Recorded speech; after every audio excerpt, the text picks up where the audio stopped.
যুক্তরাষ্ট্র ও ইসরায়েলের যৌথ সামরিক পদক্ষেপের পর ইরান ও মধ্যপ্রাচ্যে নতুন করে উত্তেজনা তৈরি হয়েছে।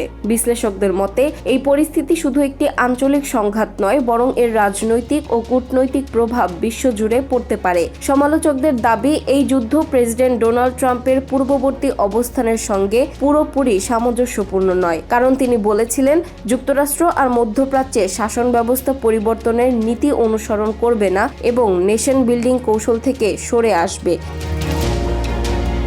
তবে সাম্প্রতিক হামলার পর অনেক বিশ্লেষক মনে করছেন এই সংঘাত ইসরায়েলের নিরাপত্তা উদ্বেগের সঙ্গে বেশি সম্পর্কিত। ইসরায়েলের প্রধানমন্ত্রী বেনিয়ামিন নেতানিয়াহু দীর্ঘদিন ধরে ইরানের পারমাণবিক কর্মসূচি ও ক্ষেপণাস্ত্র সক্ষমতা নিয়ে সতর্ক করে আসছেন। ইরান অবশ্য পারমাণবিক অস্ত্র তৈরির অভিযোগ অস্বীকার করেছে এবং দাবি করেছে তাদের কর্মসূচি শান্তিপূর্ণ উদ্দেশ্যে পরিচালিত।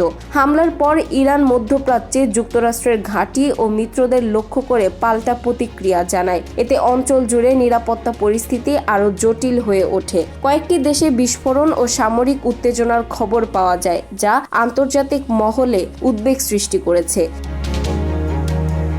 যুক্তরাষ্ট্রের অভ্যন্তরেও এ নিয়ে তীব্র রাজনৈতিক বিতর্ক চলছে। রিপাবলিকান দলের অনেক নেতা হামলাকে সমর্থন করছেন এবং একে জাতীয় নিরাপত্তার স্বার্থে প্রয়োজনীয় পদক্ষেপ বলে উল্লেখ করেছেন। অন্যদিকে ডেমোক্র্যাট দলের একাংশ বলছে কংগ্রেসের অনুমোদন ছাড়া এ ধরনের সামরিক অভিযান আইনগতভাবে প্রশ্নবিদ্ধ। তাদের মতে কূটনৈতিক আলোচনা চলাকালীন সামরিক পদক্ষেপ পরিস্থিতিকে আরও জটিল করে তুলতে পারে। জনমত জরিপে দেখা গেছে যুক্তরাষ্ট্রের সাধারণ মানুষের বড় অংশ নতুন কোনো যুদ্ধ চায় না। বহু নাগরিক মনে করছেন দীর্ঘমেয়াদী সংঘাত দেশের অর্থনীতি ও আন্তর্জাতিক ভাবমূর্তির ওপর নেতিবাচক প্রভাব ফেলতে পারে। সব মিলিয়ে ইরানকে ঘিরে বর্তমান পরিস্থিতি অত্যন্ত সংবেদনশীল। সামরিক উত্তেজনার পাশাপাশি কূটনৈতিক সমাধান ও আলোচনার পথ খোলা রাখা এখন সবচেয়ে গুরুত্বপূর্ণ বলে মনে করছেন আন্তর্জাতিক বিশ্লেষকেরা।